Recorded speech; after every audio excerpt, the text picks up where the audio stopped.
All right, guys, so we're actually going to look at number 3. So number 3 is a little trickier than number 2 because number 2 had no shifts in it, right? And number 1 as well. But now I've got a couple of shifts that are happening here. Yes, the negative. That's not going to change things as much as this x plus 5 is. So this is a thing to keep in mind. It's going to look different when I take the inverse, and we're going to talk about that. So let's look at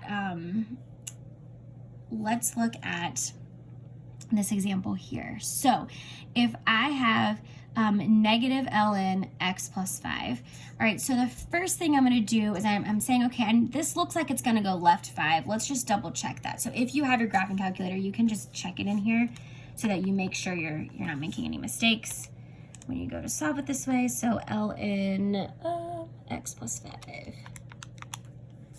Okay. See what we've got here. All right, so I'm saying that it's going like this, and remember that this probably means there's an asymptote here. Okay, so just keep that in mind. And it does look like it went left 5. If it was at 0, it went left 5 to make that asymptote. Okay, so that shift should still be happening.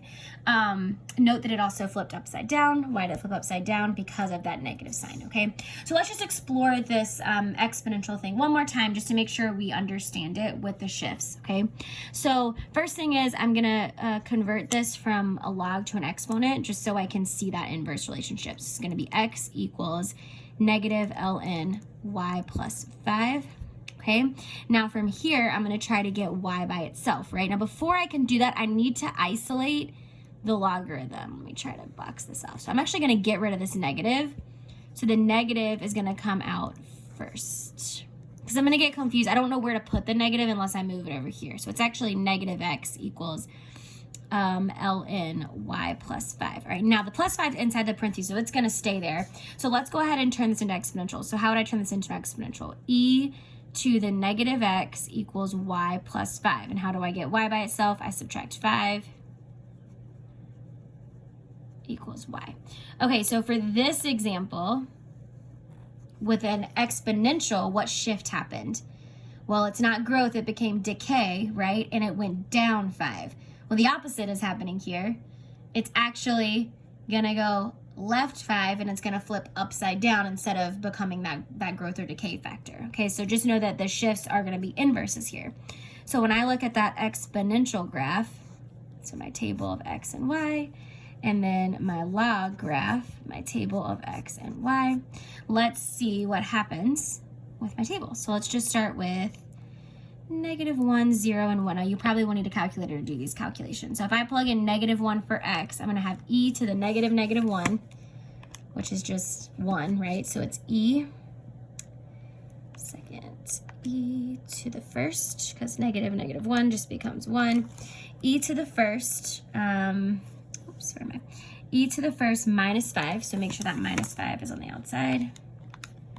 And that means it's going to be negative 2.3. All right, same thing here. So 0, e to the negative 0 is just 1. 1 minus 5 is negative 4. And then 1, e to the negative 1 is going to be 1 over e. So e to the negative 1 minus 5. So e, we know this is going to be some sort of decimal. E to the negative 1. And then make sure your minus 5 is on the outside. And I'm going to have a negative 4.6. Negative 4.6, all right? So then now we are going to go ahead and just flip these. So I know that x is going to be negative 2.3, negative 4, and negative 4.6. And then my values here are going to be negative 1, 0, and 1. So let's see if this is correct in our table. Let's look at when x is negative 4, does y equal 0? When x is negative 4, y equals 0, exactly. So I can go ahead and plot these points, 1, 2, 3, negative 4, 0, and negative 2.3, negative 1. You just kind of estimate here, negative 2.3, negative 1. And then we've got negative 4.6, 1, 2, 3, 4.6, and 1. All right, so that asymptote, if I go back to my graph here, that asymptote's actually going to be right here at 5. And it's going to continue decreasing forever and ever and ever. So all these shifts did two things. Remember, our parent function for our logarithm is always increasing, right? Well, what's happened to this one? It's decreasing. Why is it decreasing? Because of the negative. Why did that asymptote shift to left -5? Because of the shift here. And those are kind of opposite or inverse things that happen when I looked at the exponential. So let's just quickly fill out this information. Domain is not all real numbers. It's actually x is greater than -5. And then the range is all real numbers. It's going up and down forever. The x-intercept is at -4. The asymptote is at -5. And then increasing, it is never increasing, so there's no increasing in real, it's just going down, down, down forever. So it's decreasing from that asymptote, which takes place at -5. So from -5 to infinity, it is decreasing as x approaches infinity. F of x approaches -infinity. As x goes to the right, y goes down. As x approaches -5, y is going up.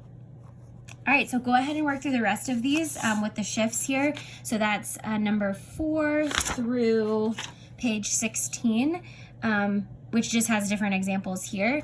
And then we'll just do one example of comparing linear and exponential and logarithmic, and then we'll be done.